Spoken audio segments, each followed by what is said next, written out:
Alright, what's up everybody? Back with another video already. I know it's crazy. This one's gonna be kind of simple, and apologies for the super light pollution. I'm not shutting my garage door. It's just how it's gonna be. It's beautiful out. It's gorgeous. I want to be outside in nature, but also be inside doing my thing. So it's the best of both worlds, right? Real quick, because this video is gonna be like what 25 minutes or so. I just wanted to say I apologize for the past 2 years of all of my uploads being crap camera, phone audio when I've had this very expensive, nice podcasting equipment for years now. Me and my ex-wife had started a podcast like 2019 or so, like before the pandemic, before it was cool to have a podcast. I mean, it was like in the height of people starting to do it because it's like a solid 10 years into podcasting at that point, you know. Um, so yeah, no, the audio probably won't be perfect on this video. People are driving by and stuff, and all that. I do have my noise canceling up. I do have all the settings and everything. Basically, I'll get into all of this in a second. But yeah, so this video here is just a basic how to clean your stuff. This is like a super in-depth cleaning though. Uh, th- some guitars are way worse than others. Explorers, thankfully, seem to be in really great shape, so cleaning them isn't the worst thing, you know. So, like every other video I do, I'm literally gonna press play and we're gonna commentate along with it. So yeah, so first things first, if I'm doing any modding like a send-in, build, most things I put bubble wrap down, but lately I've been putting towels down. I've got this old bath towel that got ruined, so now I use this to basically do most of my build work, just because I don't want to scratch up things or get them dirty and whatnot. And especially here, I'm cleaning this guitar up, so I don't want to do any of that. So basic stuff for cleaning the guitar is really just taking it all apart. You want to take it down to bare just everything. I personally would say if you just want to like clean up things, grab a nice Lysol wipe, wipe it all down. It cleans up things. But if your frets are sticky a little bit, if your strum bar's sticky, if the start select D-pad, if things are, I wouldn't say stuck, but they're just kind of gummy, kind of sticky, it wouldn't hurt to pull the whole thing apart just like this and clean everything. So in this video, what I'm going to be doing is I'm going to be taking everything apart, the pick guard, the strum, like basically every single part off of the guitar, and we're going to be taking it into my slop sink inside. It's a sink dedicated to get all messy, Okay, so I couldn't find My my old quarter man, inch when the house was his, Phillips bit, but he I worked have on cars my all the eighth time, inch just like I one, do now, so and we have the machine shop and guess stuff. what we're gonna do? So it's nice It's when not you're an all eighth inch, greasy and whatever the whatnot frickin' to go inside smaller is. So I just put it in a and clean regular up in a DeWalt. sink that is So like we're gonna dedicated do to this. be greasy and dirty and whatnot. I wish it would be in the garage, and I think that's gonna be like my project, either this summer or next summer, to put that same slop sink just out here in the garage. But yeah, no, it's nice having one. It's convenient. But you could do this in a kitchen sink. You could do this in a bathtub. You could do this in like a bucket with a hose in your backyard. You don't have to follow the methods that I do exactly. I say that in every video. As much as I do things that are tutorial based, I'm more or less showing you how to go about stuff so then you can use your creativity and your imagination to just do the same thing. It's how I do all of my modding videos. Like, if I'm directly getting the idea from somebody else, I'm literally just taking that idea and then using my own methods on how to get to that point. So I encourage the same thing. You don't have to use the same drills, the same tools. Like, literally, when I first started modding guitars way back in the day, I would use all the wrong tools. Like, they would work and they would get things open, but I didn't have Torx bits. I didn't have special Phillips bits. My old man, when I was like 15, he wasn't gonna let me use his nice expensive tools. So I had like the little screwdriver you get in like a toy set. Back in the day, you used to get like these little toy screwdrivers that you could disassemble and assemble things, kind of like an IKEA Allen wrench. But yeah, like stuff like that. Or I would literally get like just a cheap like dollar screwdriver that I could afford from Ace Hardware or Walmart that I bought with my own money. And then I would sit there on the grinding wheel and I'd grind it down so it would fit the slots across everything. Whatever it takes to make it work.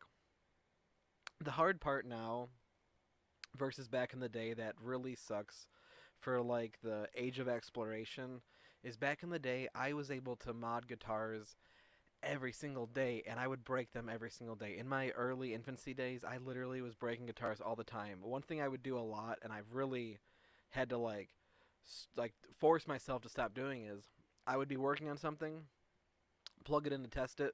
I'm like, oh crap, I gotta fix this. Leave it plugged in, go solder it, go wire, do something, and it's still plugged in, and I would fry the boards out. I can't tell you how many Explorers and SGs I fried out from leaving them plugged in. So like, and really then what it was everybody just gave me their guitars. At a certain point, everybody stopped playing, right? I mean, yes, it's very popular now, but back in the day, there was a real point in time when people just said like, hey, like we're done. Hey, Nick still plays. Julian and him, they still do that shit. Just you got $10, dude. I'll sell you the guitar for $10, man. It's like you buy me lunch. Hey, I'm moving next week. Like we're just moving a few couches into the basement. Like if you want to help, I'll literally give you my PS2 and two guitars for free. Stuff like that. That actually happened. Um, so getting guitars was so easy and readily available, and they were a dime a dozen, literally speaking. So now that they're not so cheap and not so easily, available, that doesn't really happen as much. However, the the booming nature of Arduino, Pi Pico, microcontroller guitars really opens everything back up to that age of exploration again. We don't have to be limited by the standard hardware, like the stock hardware that comes with them. We can do whatever we want now. We don't have to be like literally stuck with the stock parts. We can say, hey, we're gonna 3D print new strum bars, 3D print the whammies, the this, the that. Like we can basically make anything we want from scratch now. I personally will always like to use stock hardware because it's just, hey, it's quality, man. This stuff is old and, I mean, come on. I would say that in the realm of the world, video games, like the video game world, is one of the few that has the quality of life that like I work in automation, right? So I build machines that build stuff. So like I'll build a machine that essentially puts together a transmission. Like it'll be like 35 stations and each station is a different part and a different robotic thing that assembles different parts of the transmission and then it goes through each station and by the end it has now a completely assembled full-on transmission. And so those transmissions, even though they're made from all these individual automation stations, they're not made to last forever. They're like, hey, they're made out of cheap aluminum. It's made out of this. We have to make 10,000 of them a week. Like we have to hit these numbers. So we're cutting costs because we know that these people are only going to own this for a couple years. Look at your appliances. Look at your TV. Like look at most anything that it just degrades over time. I would say when it comes to like studio production, like cameras and stuff, even though the quality might diminish, you could give me a digital camera from 2001, like not like a consumer camera, but like give me a prosumer digital camera that I would use to like make like an indie film from 2001. I bet you that thing still works like it's brand new because things are just made to that degree. So when it comes to video game tech, I feel the same way. Guitars, like, yeah, man, the key switches on the strum bar broke. Replace them. The guitar works like it's brand new. Oh, the pads kind of, no, clean the pads up. Basically, brand like these things are literally this Explorer right here. I can never truly date them because it's hard to know, but I can date them sort of because there's like different styles. So you have the original style where the whammy and the headphone jack are in a different spot, or maybe the phone jack is in a different spot. And then you have the next one where the whammy and that has been moved. Then there's a generation after that where it's the same as the second, but it doesn't have the Gibson nameplate on the headstock. So this one, I believe, I'm looking at it right now, does not have the Gibson logo on the headstock. So I would assume this is the most latest model. This is most likely for PC or like a standalone buy, not like bundled in game. And with that, I would put it at like 2008 to 2009. At best, 2009 at best. Most likely 07, 08. So you're looking at this thing being 15 years old, And the person that this came from, kudos to them. I am always so impressed when I get guitars that are just like beside this had a little bit of tape and some scuff marks, you know. So it's like, well, that's what we're doing. We're gonna clean everything up. And right about this time, we're actually gonna go to that slop tub. So yeah, cleaning things up and making them really just get new life is a lot of fun for me. I can't tell you how many times last year, like 2021, was a great year for eBay for me. Even though I probably spent like $3,000 between everything that I bought, between my personal collection and business end of stuff. Um, I was hitting it out of the park every single purchase. I bought a guitar for like $5 because it. I always think of like thrift store purchases and garage sale purchases in a different realm. Yeah, I can get a guitar for 50 cents. You're not gonna find those online though. You'll find those in thrift stores and in garage sales, but never online.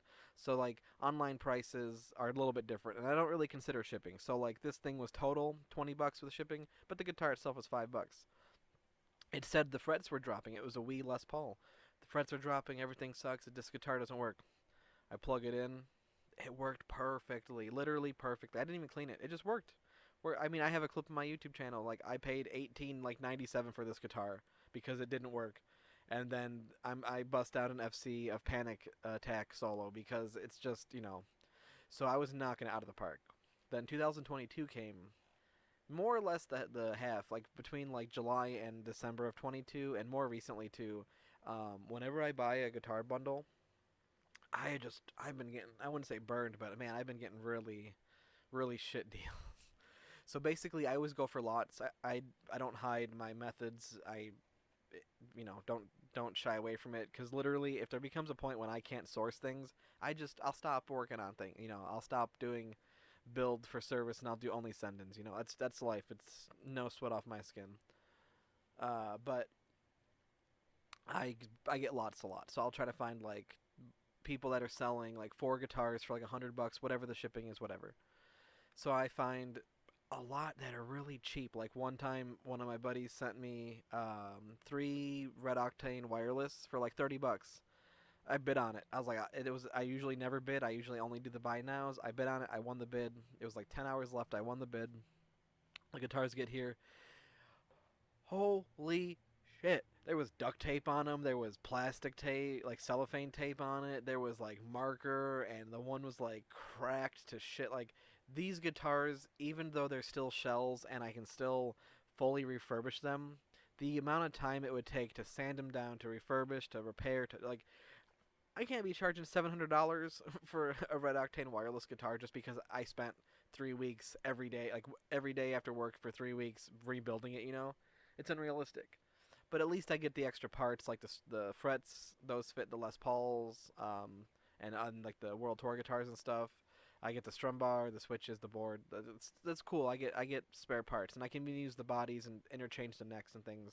So I'm always happy to take in stuff, but it's still discerning when it's like, man, I got like this one SG I got for I think it was like $15 off Facebook Marketplace, and it's from like a dude like 3 towns over, but he still insisted on mailing it, and he said it would be free. He didn't care, so he sent it to me for free. Oh, I think he just didn't want to. He should have just thrown it away. Like I'll show it eventually, but it's just dog shit. It'll be one of those videos where you ever see those like fake restoration videos where people like pull like a full guitar out of like a quicksand, like the entire thing is buried to the headstock in quicksand, and they pull it out. And they're like, I just found this riding my bike down the street. Let's restore it. And then by the end, it's like a brand new, fresh, out of the box guitar. Like, clearly, and I've seen more for consoles like PlayStations, dude. There literally will be like a PlayStation 2 in a lake, like in the water in a lake, and they pull it out, and the thing's like a a random like white, like the thing's like white, right? And then they do it all up, clean it all up, and then it's just the standard black fat PS2 console. And you're like, I know you guys are fucking lying. I know you're all liars. So that video on this SG, would be like I would probably have people saying like, "Dude, you purposely made this guitar uglier and more disgusting than it needed to be just for the views." And it's like, nah, it was just that gross. I know I'm not really talking too much about the cleaning and stuff, but I've come to find that most people just enjoy hearing me speak about random stuff. I did find that marker under there a little odd, as this guitar was never taken apart. But no, I find that people just like hearing me talk and saying what's up, and I do now that I have the podcasting. I gotta stop calling it podcasting equipment. Now that I have my recording equipment set up, that I, man, I had to friggin' wire a haunted house. I didn't have to. I basically wired a haunted house up, and then the paycheck from that, you could imagine, isn't a little paycheck. It's a nice, sizable paycheck that you get from wiring up a 3-story haunted house that's number one in all of Illinois. I mean, literally all of Illinois, and like top 5 in the country. Um, but yeah, no, that gives you a pretty good paycheck, and then you take that paycheck and you buy recording equipment to start a podcast. Then you do 3 episodes. You say, "Man, this has been a lot of fun." But everyone I know is starting to do this too, and I'm very weird and nonconformist, and I'm like, I don't like when everybody's doing the thing that I'm doing. Like I wouldn't say, I guess because this is my hobby, I encourage everybody to mod stuff, and even to the level that I do. Please do better. Be the most creative, most inventive. Do it all. But it's just everything else in life. I'm just like, if you're that invested in it, I'm just eh. What's up? Am I just talking to myself here? Yeah. Cool. I wonder how long this is. Not very. That happens when you edit your own videos, and because I'm this far in, I'm not gonna stop it now. It happens, whatever. But yeah, no, back to I think moving forward, I want to make most of my videos that aren't specifically a tutorial, like where I have to explain step by step and go on. Like I know Pixel did one, but I want to do my own how to Arduino a guitar. I know I did the speedrunning video, but it wasn't a how to. It was just a how fast can I reasonably wire up from scratch Arduino to a guitar. Um, so yeah, I think I'm just gonna have 3 styles of videos. I've had the 2 style of videos where it's really 3, but I guess it's just honing more in on those 3. But I have the oh yeah, that plastic was so sharp it cut me. I have the standard tutorials that I do occasionally, and I want to get more of those out there. Then I have the ones like this where it's me doing something like an action or like building or something, and then I'm talking over it. Sometimes talking about it, usually nonsensical stuff that pertains to either life or, a ramble offshoot of the original conversation. And then I have the videos like I uploaded today of Lonely Day FC, where it's just like a play test, or like me retiring a guitar, me playing a commissioned chart, stuff like that. So I will say though here, now that everything is clean, I dried it off camera. I just took a towel, dried everything. I took my air gun, blew it all off, and then we're just gonna be assembling it. So I'll say that too. I definitely would recommend wearing gloves if you're going through the lengths of truly cleaning everything. You might as well wear some gloves when you're putting it all back together. And also, another thing to note before I start rambling again, I don't use the electric drill to put things back together. I would use my screw gun if I had the Phillips bit attachment wherever I misplaced that. But I do not use the drill even with the clutch and all that. I just don't. I don't want to strip out screws or anything. And because I'm really just reassembling it, there's not a rush. Like I wouldn't say there's a rush to take the guitar apart, but you're really just disassembling it. You're just taking it apart quick. But putting it back together, you do want to take more care and time. And like with the pickguard, what I do is I do all the screws loosely, like just kind of snug. Then I go through and I tighten them, try to get equal pressure on it so it doesn't bulge or anything. And then you just continue to put more parts back together. So yeah, I would just like to do a video, like more consistent videos where I do this, where I just sit here and I have my edit going and I just talk over it. I enjoy talking, having a speech impediment since I was like 4 years old, really since I learned to speak. I learned that when I first started podcasting, it's the best way I speak. I enunciate the most. I try to open my mouth the most. I speak the most clearly. I don't speak fast. At least I try not to. Even if I ramble, I still try to catch myself and not go crazy on the speaking. Just something about having a microphone specifically in front of me. I don't know. It's different. It's kind of like though. this country singer guy. I don't know if he passed away by now, but he had Alzheimer's or dementia. I'm not too sure what the difference is, but because I don't know which he had, I don't want to be wrong. But he had something to that effect. And this guy could barely speak, and he could barely move. Maybe he had Parkinson's, and he just struggled with everything. And then they put a microphone in front of this dude, and like nothing, he just started singing so well. Real quick, I've been asked in quite a few videos what grease I use on my switches. I'm not sure what you guys mean by that. Personally, unless you have to lubricate your switches, I would never. Switches come designed the way that they are from the factory because they were engineered by most likely, if not $1 billion corporation, it was engineered by $1 million corporation. So these people have millions and millions of dollars invested in their R&D, and there's no reason why we need to reinvent the wheel with lubricating mechanical switches. However, I do use lubrication on the strum bar, the actual steel bar itself, because it takes away the squeaking and it takes away just any wear and it lubricates. You know, it's good and healthy for it. So the question I've been asked is what type of lubrication to use. I use standard ball bearing grease because I work on cars with the machines. Anything that I have uses bearings. It's just readily available to me. Um, I will say though that Vaseline, just standard, you know, like house, I don't know what you call it, but just house grease. Vaseline would work really well. You know, you just want something that's not oil based. That's not like liquid. You want something that's gonna stick and gonna stay long term.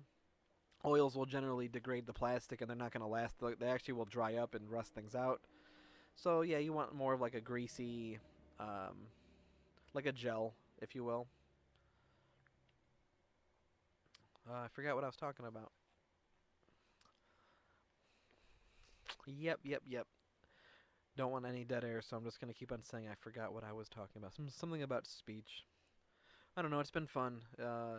It's just it's been very stressful. I'll say.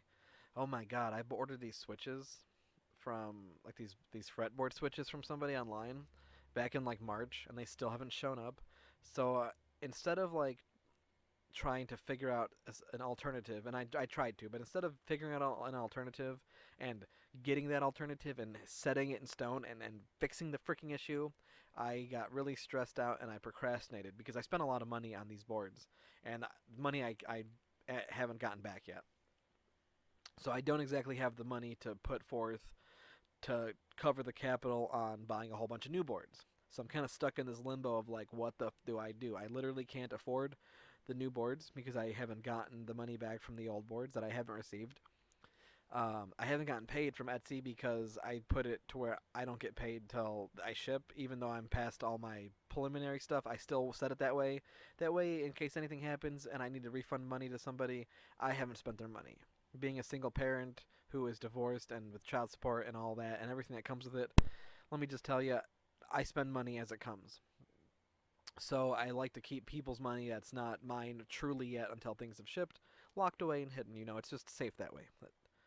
I prefer to not be messing around when, you know, especially if someone's like, hey, like I get it, but I just want my money back. I don't want to be like, okay, cool, give me like 4 weeks to figure that out, because that would be really sad, and I don't want to have that issue.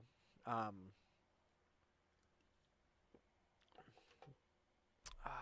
Lost my train of thought again. A truck just drove by, but it was like both loud and quiet at the same time. I don't think it picked up on the mic. Yeah, you know what though? I really enjoy doing YouTube. I was talking about how stressful it was stress. It's been stressful building all these guitars, but I've had a few days off now from the Memorial Day weekend, and I've gotten one, two, three, four. I gotten almost six. I got 5.5 guitars done, and even though I can't ship them, that like right now, I can box them up. I can put the names on it, and I can just be happy and be less stressed, knowing that hey, I'm good. I'm good to breathe a little bit. I figured out somewhat of my issue. I'm more or less making my own boards now for mechanical fret switches. Oh yeah, I put that in backwards, the whammy. Stuff like that. I even knew in my heart and in my head that I put it on backwards because when I did the way the wires went, Just didn't look normal and natural. Yes, I do apologize if the audio this time around is not perfect. I need to get my headphones out here.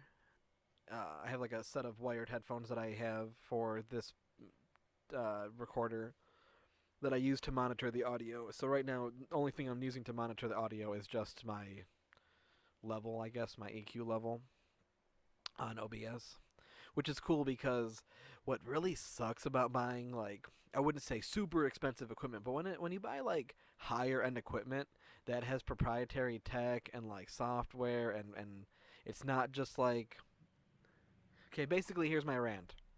I spent the more like mid range money. I mean, I spent I think like 1,500 on everything for the recording. So I got a Tascam 4x4. That was a few $100. Love it. I got a few issues with like it. If you leave it plugged in, it just like turns itself off and it doesn't turn itself back on until you let it, like, you unplug it for a little bit. So I just had to learn to like unplug it when I'm not using it. Um, but no, so because it's like proprietary tech and stuff, what sucks is that to get it to set up to like work in OBS was such a tedious and ridiculous task. Like, I remember when I got this thing back in 2019. I don't know if I was using OBS back then. I mean, I was, but I don't know if I was using it for the podcasting, And just, geez, it was so annoying on how to set it all up. Now that I have it set up, I'm set. I'm not changing it or anything. So yeah, we're at the end. Here is just a quick, look around. The whammy bar I wound up replacing. I didn't notice it until I watched it back how nasty that tip was, so I just replaced it with one that's in better shape. Don't mind that the fret switches are sunken in. The pad is going to somebody else, and that the guitar already got mechanical switches. This video was specifically just to do um, the cleaning part of it. So I wasn't really too concerned about uh, the fact that they're sunken in. And literally, I took the pad and I rubber banded it with the other ones that I'm giving to somebody. I'm up to like 10 pads now for this person. So yeah, no, and I also did the USB mod, which is really just I like it because you can tell it's there, but it's just nice that the original cable's not hanging down and all, being 15 years old and whatnot. So there we go. There's a video. There's some news, I guess, if you watched this point and whatnot. And here's to more videos.